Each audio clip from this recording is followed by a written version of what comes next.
You know who I am. You know where to find me. Let's get into it.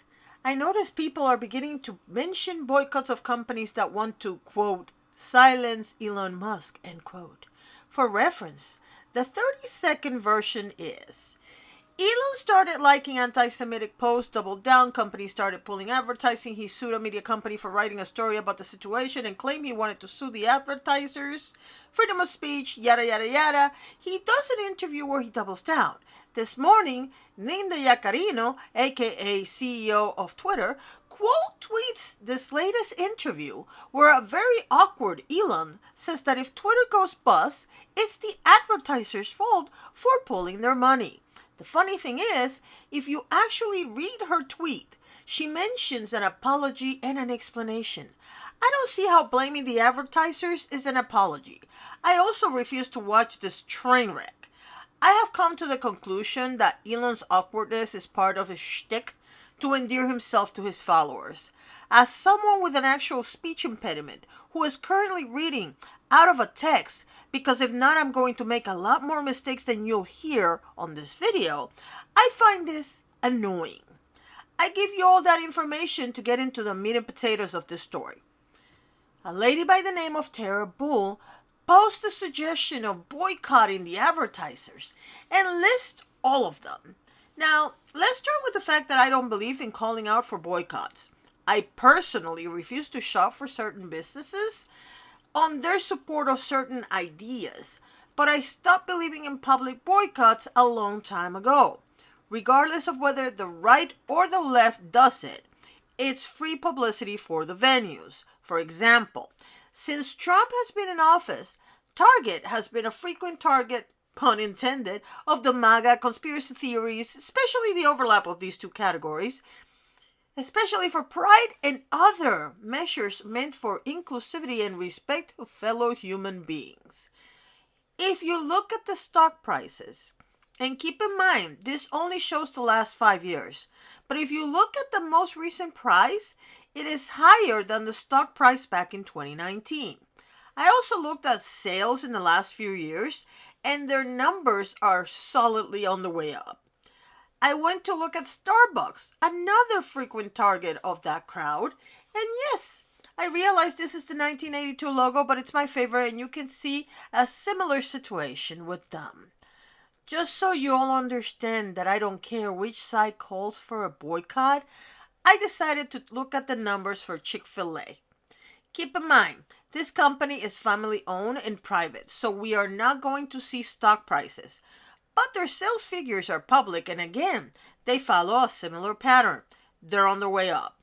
When you call for a public boycott, you actually provide free publicity to the company you're trying to damage. So it doesn't work. This is a good moment to explain a concept that escapes the average person before we go into the main point of this video. Let's take a second to clear up confusion between a public entity and a public trading. Now, corporations can be held privately, like Chick-fil-A, or publicly traded, like Target. That refers to the ownership structure, the difference between family owned, for example, and stock owners. A corporation that is publicly traded in a stock market, however, is not the same as a public entity. A public entity refers to a corporation owned by the government, all the way from federal to local. Every government, including state and town halls, are public entities. Social Security, your neighborhood police department, and the United States Postal Service are public entities. Why am I making the distinction? Because the First Amendment, which covers freedom of speech, only applies to public entities. The fact that a company is publicly traded does not mean that it is a public entity, and people tend to confuse these two. Now let's take a look at the First Amendment so that we can get to the meat and potatoes, or the potatoes and potatoes if you're vegan, of this video. According to the United States Constitution, the First Amendment states, Congress shall make no law respecting or establishment of religion or prohibiting the free exercise thereof, or abridging the freedom of speech or of the press or the right of the people peaceably to assemble and to petition the government for a redress of grievances. That version is courtesy of Congress.gov. Notice that there are some things that people tend to imply about freedom of speech that are not part of the amendment. Number one, the First Amendment refers to public entities. Number two, the First Amendment refers to freedom of religion and how the government cannot tell you what religion to belong to. Number three, the First Amendment does not address private businesses because it is not meant to cover private businesses. What you do in your company is up to you. The only difference between private and publicly traded is that for the most part, in a publicly traded corporation, there is a board of directors that represents the stock owners, and they might have something to say about what you say as their representative. Number four, freedom of speech does not cover all speech. For this, we look at the American Library Association's document on the Constitution and censorship, and we notice some areas that are not covered by the First Amendment known as unprotected speech. The categories of unprotected speech include obscenity, child pornography, defamatory speech, false advertising, true threats, and fighting words. Number five, and for the purposes of this video, the most important, freedom of speech is not freedom from consequences. If you choose to exercise your freedom of speech in a private business, said business has every right to escort you out, ban you, or ignore you. If a private business does something you don't like, you have every right to stop supporting that business. And so let me circle back to Tara Bull before I keep going. Now, Tara Bull is a Trump supporter, which is not surprising when you notice that she thinks businesses are trying to silence Musk. Mind you, if you look at her Twitter, she felt she was being shadow banned back in September. But I digress. As I look at her profile, I noticed a link tree, and it took me to her social media. Of course, she has a profile on Truth Social, and then I noticed she had a YouTube channel. Oh wait, it's empty. Well, when I see someone with 3,000 subscribers and an empty channel, that gives me a moment to pause. As the good researcher that I am, I decided to look at her social blade.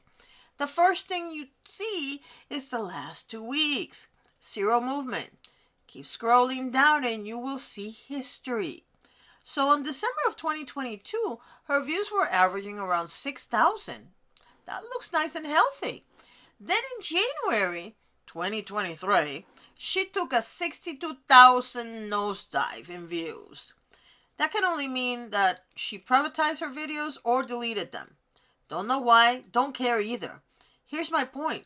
Tara, as the owner of her own channel, has every right to take down, delete, or open her YouTube channel because that is her business.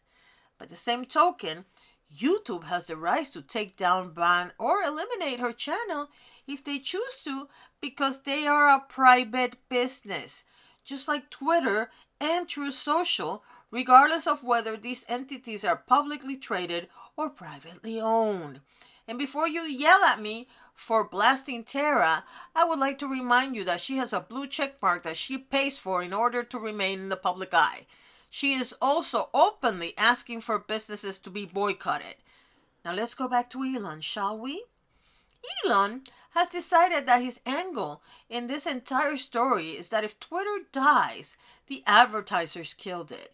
He has decided that to him, free speech is more important than responsibility. Why do I say that?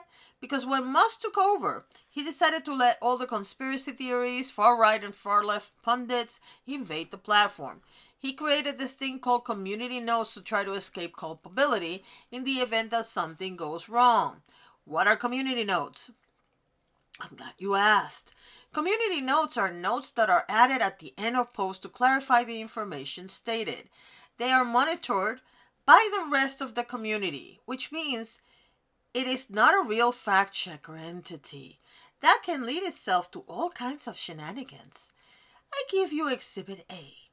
As you can see, community notes tag Kissinger, who passed away last night, as not happy to be Jewish. Many people dislike them and would take this community note as at face value. I, however, decided to take a look at whether or not this quote was factual. As it turns out, it depends on who you ask.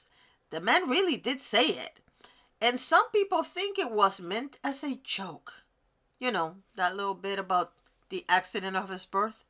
However, if you look at the article by Forward, which you're seeing on the screen, you will see plenty of instances where he offered opinions that were not pro-Jewish Americans or people in Israel. The jury is still out then. Mind you, Elon Musk has every right to do whatever he wants with Twitter because he owns it. Also, keep in mind that community notes are not going to stop him from getting sued if somebody is hurt or killed because of something that is posted on his platform. He can still get sued and he can lose that suit. By the same token, every business that advertises on Twitter has every right to remove their support for two reasons. Reason one, they also have the right to do whatever they want with their business. Reason two, Musk's freedom of speech does not mean that he has freedom from consequences. And so we now look at the actual boycott idea.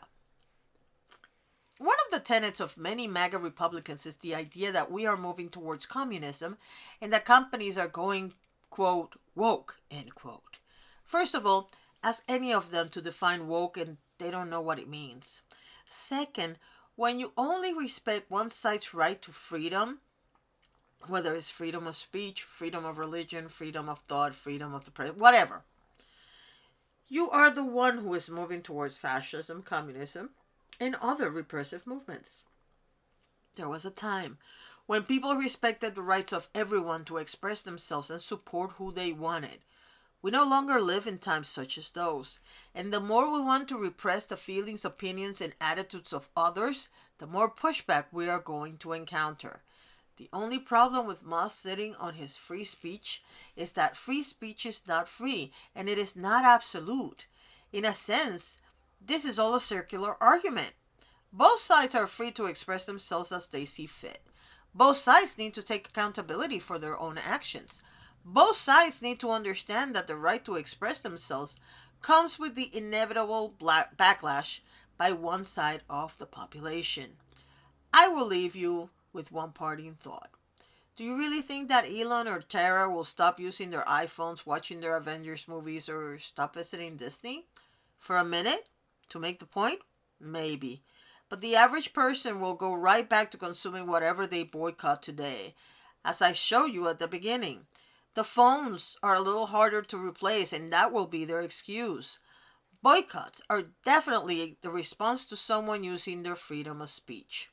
And as I said before, rarely gets the results these people want. Think for yourself. Support who you want to support. And keep in mind that when you support entities, you are supporting their beliefs. Right now, Elon is the first of Twitter. And what does that even mean? Elon is the face of Twitter. Okay, so you just caught me realizing that I have a boo-boo on my text. Elon is the face of Twitter, and the more time you spend on Twitter, the more you're validating whatever he believes. So am I, for that matter. Would love to hear your thoughts. Thank you for watching, and have a nice day. Oh, before I forget, thanks to my Patreons.